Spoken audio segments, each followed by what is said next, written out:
मैं सुरेश मोहम्मद, जिलाध्यक्ष बहुजन समाज पार्टी अलीगढ़। आप हमारे विजेंद्र सिंह विक्रम साहब हैं, आप अलीगढ़ मंडल के कोऑर्डिनेटर हैं। आप अरविंद कुमार आदित्य साहब हैं, आप हमारे अलीगढ़ मंडल के कोऑर्डिनेटर हैं। आप हमारे मेयर साहब सलमान साहिब साहब, आप हमारे जिले के महासचिव हैं। आप तमाम पदाधिकारी बसपा के हैं, इनके संबंध में आए हुए हैं। ये भाई साहब अलीगढ़ जनपद में ये सारे अपराध लगातार बढ़ रहे हैं और ये गांव लेवल पे ये एसओजी वगैरह जो थानों में तैनात है वो वहाँ मौके पर जो पीड़ित आदमी पहुँच रहा है उसकी रिपोर्टिंग नहीं लिखी जा रही और वहाँ पर उनको उल्टा प्रताड़ित किया जा रहा है। तो ये सारी समस्याएं जब हमारे सामने इकट्ठी हो जाती हैं तब हम पहुँचे। तो आज एसएसपी सामने वही प्रकरण रखा। सबसे पहले वाला प्रकरण जो है गाँव में जो हुआ था, बाबा साहब की जो मूर्ति थी, उस प्रकरण में अभी तक लगातार जांच चल रही है। हमारे नेतागण हम लोग वहाँ पहुँचे गाँव में तो कह रहे हैं साहब इन्होंने तो आमदनी में जरिया बना दिया थानों वालों ने, किसी का भी नाम उठाकर करेंगे। दूसरी समस्या आपने बताई अभी नादा पुल पर एक जो है रवि कुमार नाम का बच्चा था जो इंदिरापुर का रहने वाला था, वहाँ पर उसकी जो है ये महादेव जो एसपी सिटी महोदय से भी बात करी और आज हम एसएसपी कार्रवाई नहीं थाने पे कोई कार्रवाई नहीं, उल्टा मुकदमा 151 का इन्हीं लड़कों को लगा कर जेल भेज दिया गया। आज जो हम सभी समाज के लोग और भीम आरबी आजाद समाज पार्टी के सभी पदाधिकारी और पूरे अपने समाज के लोग यहाँ एसएसपी कार्यालय पर आए हैं और एसएसपी महोदय से हमने बात करी और एक बार और देखिए ताज्जुब की कि जब लड़की छेड़ी ये कह रहे हैं, मतलब उनका कहना है एसएसपी सर को जैसे कह दिया उन लोगों ने वैसे मान लिया। लड़की छेड़ी तो कानून अपने हाथ में लेने का किसने अधिकार दिया? लड़की छेड़ी थी तो मुकदमा पंजीकरण कराते, तुम उन्हें जेल भिजवाते, लेकिन तुम्हें कानून लेने का अपने अधिकार किसने दिया? फिर एक तरफ ये भी दिखा रहे हैं कि इन्होंने मतलब लड़की छेड़ा और 151 लगाई है, 151 किस आधार पर लगाई? 151 तो दोनों तरफ से लगनी चाहिए।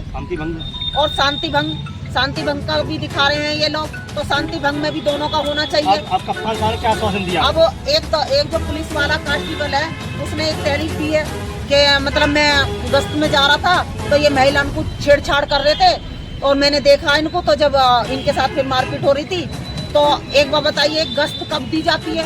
रात को दी जाती है। दिन में पुलिस वाले क्या कर रहे थे? तो इन्होंने मंत्र बना के अपनी तरफ से उन्हें बचाव के उन लोगों को बचाने के लिए, और पुलिस अपने आप को बचा रही है कि जिससे कि हम लोग बच जाए। कप्तान साहब ने क्या आश्वासन दिया? कप्तान साहब यही कह रहे थे कि मतलब इन्होंने लड़की गा रहे हैं कप्तान साहब भी, लेकिन स्टेनो साहब कप्तान साहब ने कहा कि मैं इनका डॉक्टरी माना करवाता हूँ, लेकिन स्टेनो साहब को देखिए जब कप्तान साहब। मैं सलमान शाहिद बहुजन समाज पार्टी से महापौर प्रत्याशी रहा हूँ। कल लोधा थाना क्षेत्र में एक घटना हुई थी। उस घटना को लेकर बहुजन समाज पार्टी के वरिष्ठ पदाधिकारी और पीड़ित परिवार यहाँ वरिष्ठ पुलिस अधीक्षक महोदय से मिलने आया था, तो हम लोगों के साथ मिला।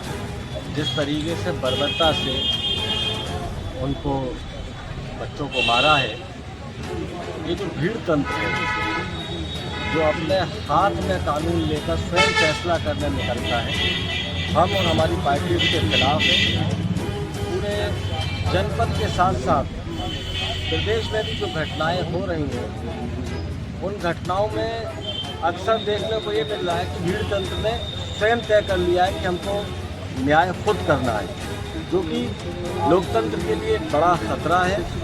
वरिष्ठ पुलिस अधीक्षक महोदय से प्रतिनिधि मंडल मिला था। पीड़ित परिवार के साथ हम सभी लोग हर स्तर पर सहयोग करने के लिए, उनको न्याय दिलाने के लिए खड़े हुए हैं। एसएसपी साहब ने मुकदमा पंजीकृत करने का आदेश कर दिया है।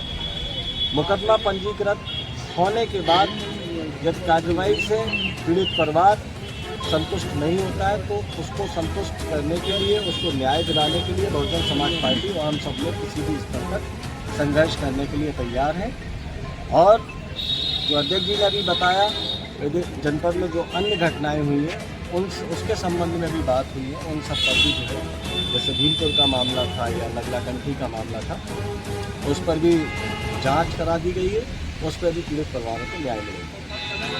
तो परिवार के लिए आप क्या कहना चाहते हैं?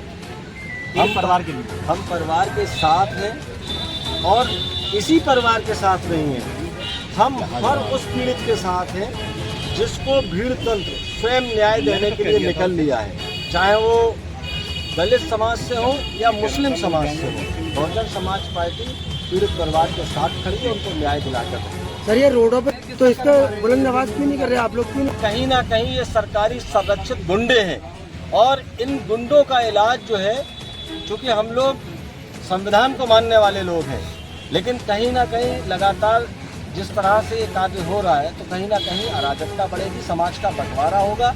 इसी संबंध में वरिष्ठ अधिकारियों से बात की है। अगर इस पर अंकुश नहीं लगता है तो हम लोग कानूनी लड़ाई लड़ेंगे और संघर्ष का रास्ता अपनाकर अपने लोगों को न्याय दिलाने का काम करेंगे।